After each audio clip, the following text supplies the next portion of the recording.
taxpayers last year spent a record £1.7 million on fixing Brits' botched by cosmetic surgery carried out abroad, with one case costing the NHS £100,000. That was to fix a dodgy tummy tuck. Cheap flights, package deals, a surplus of surgeries have all made Turkey one of the top destinations for Brits desperate for the body of their dreams. But at what cost?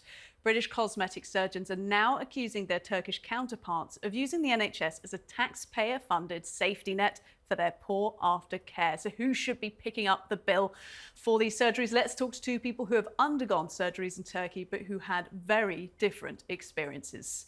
I'm joined by Sarah Platt, who underwent weight loss surgery that unfortunately went very wrong indeed. Also joined by Denzel Seegers, who flew from the US to undergo leg lengthening surgery, also joining us. Thank you both very much. And live from Istanbul, the Turkish cosmetic surgeon, Dr. Ercim Güven. And joining me in the studio to react to all this, TalkTV contributor Esther Kraku. Now, Sarah, I will come to you first because this story is about surgeries that have gone wrong, essentially, and coming back to the UK with those. Just tell us what happened to you. So I had weight loss surgery and that went totally fine, and I lost 12 stone. I needed it for health reasons. I needed an emergency operation, and I couldn't have it because I was overweight during COVID. So after I'd lost all my weight, because I lost it so quickly, I was left with a saggy, hanging, really bad skin. And it was blistering, it was rubbing, it was burning. I couldn't deal with it anymore, and I couldn't afford the price in the UK. So I researched for 17 months, and I flew out to Turkey, and basically he left me in a complete and utter mess. He operated on me when I was awake, and they held me down. And I've got complex PTSD from that. I've been left with gaping holes in my stomach. They've had to remove my boobs. I've been left with cuts across my back that wasn't even supposed to happen anyway. I can't lift my arms above my head because he's taken too much skin off.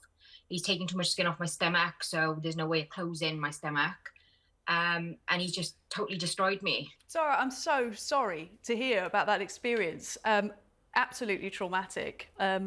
Thank you for sharing the details with us as part of this story. I just want to ask you what advice you would give to anyone else who is considering a procedure in Turkey, because your first one was successful. It was successful, but there was no aftercare. There was zero aftercare.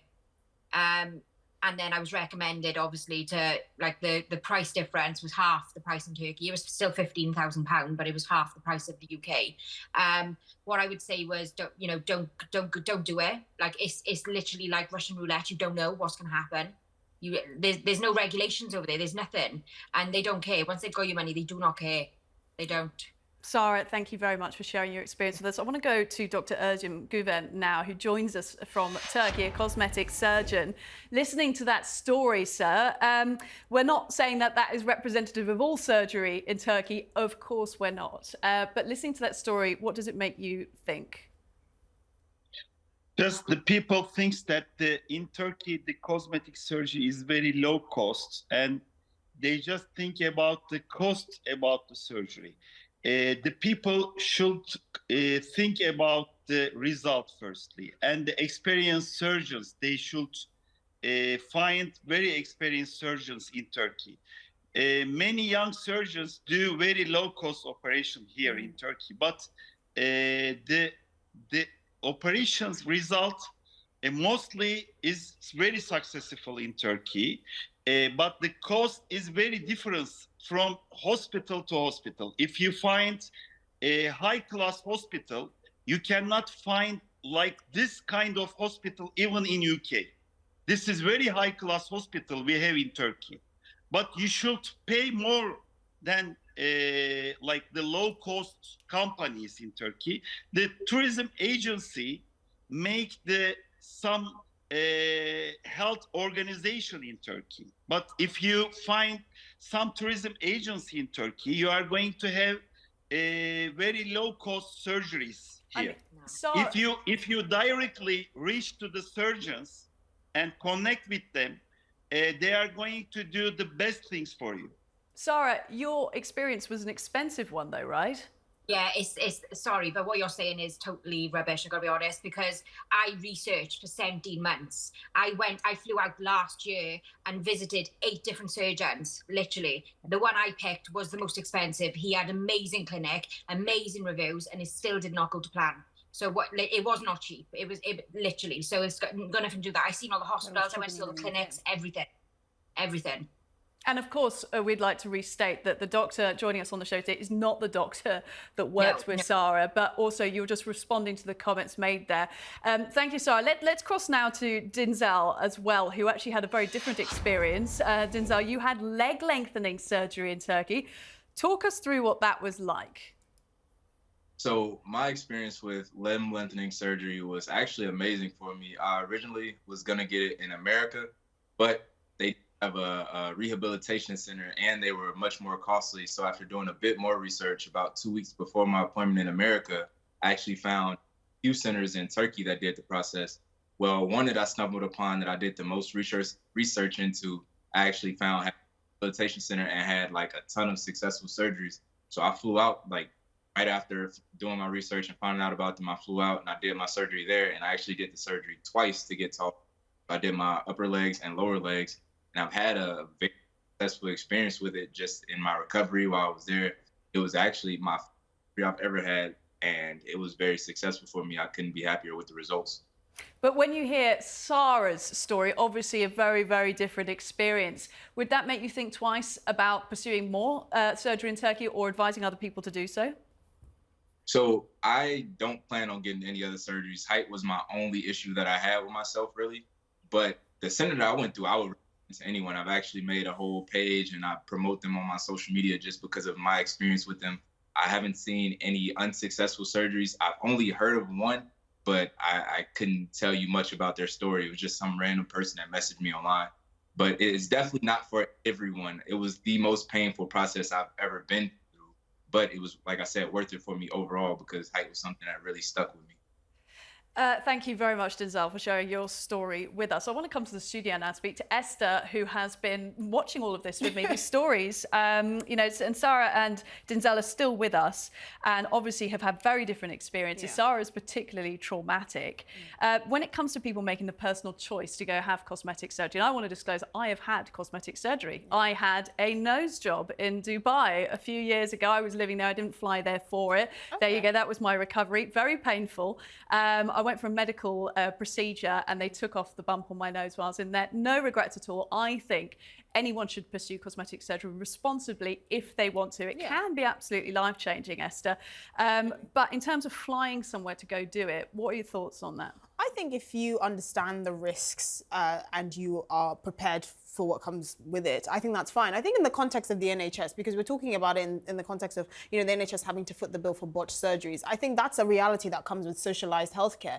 I mean, if we really wanted to get to the crux of the issue, we should be talking about obesity and alcoholism, because these are choices that, you know, people make. Well, in the case of obesity, you can argue that it's linked to mental health, but at the end of the day, you know, getting to that state is because of personal choices, and yet the NHS spends most of its budget on, you know, rectifying lifestyle-related illnesses like this. I think £1.7 million for botched surgery is actually a steal. If we could exchange that for all the, you know, costs that we spend on, or the amount of money that's spent on, you know, lifestyle-related illnesses, I think the NHS would be in a much better state. But the reality is, at the end of the day, people have to take personal responsibility for the choices that they make. You know, you could go to a country where you don't have any social support, you don't have any, you know, relatives around, you know, aftercarers may or may not exist, and that's a risk that you take by going abroad to get surgery. So these are all the things that people need to consider. Absolutely. And do you think, by the way, that there should be any advisory from the government or from health bodies or from plastic surgery associations about Turkey, based on what we're hearing? I don't think necessarily, because yes, we usually use the example of Turkey because it's so popular and common. But, you know, increasingly people are going to India for sort of eye surgery, the Middle East, Dubai, I've heard of as well. So I think Turkey, just because of, you know, it's what we know, but there are other places as well that people go to. At the end of the day, I think we've become so infantilized as a society that I don't think it's necessary for the government to say, this is your responsibility. But I do think if we're concerned about the repercussions with regards to the costs on the NHS, we really should be talking about obesity and alcoholism as opposed to, you know, botched surgeries.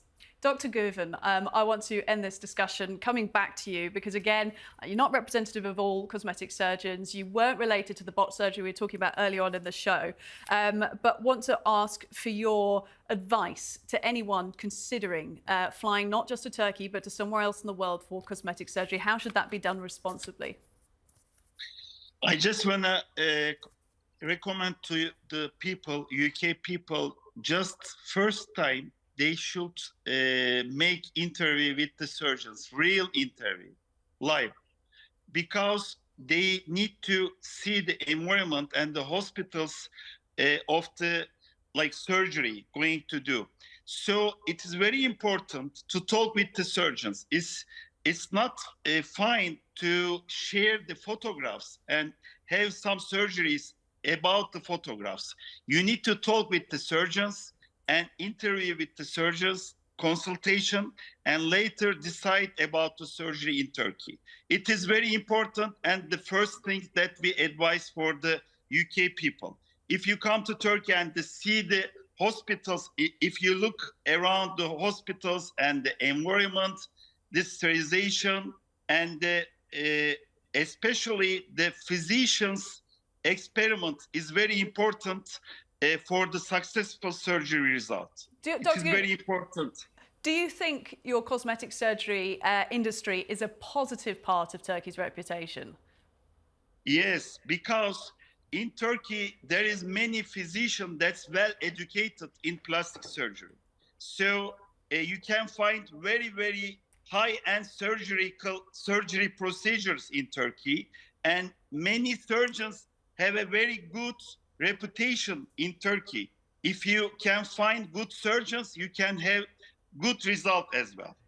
Of course, but there are always, of course, examples of stories like we had from Sarah this evening as well. I want to thank particularly our two case studies who've shared their stories with us, Sarah Platt and Denzel Seegers. Dr. Guven, for your insight. Esther here in the studio. Thanks.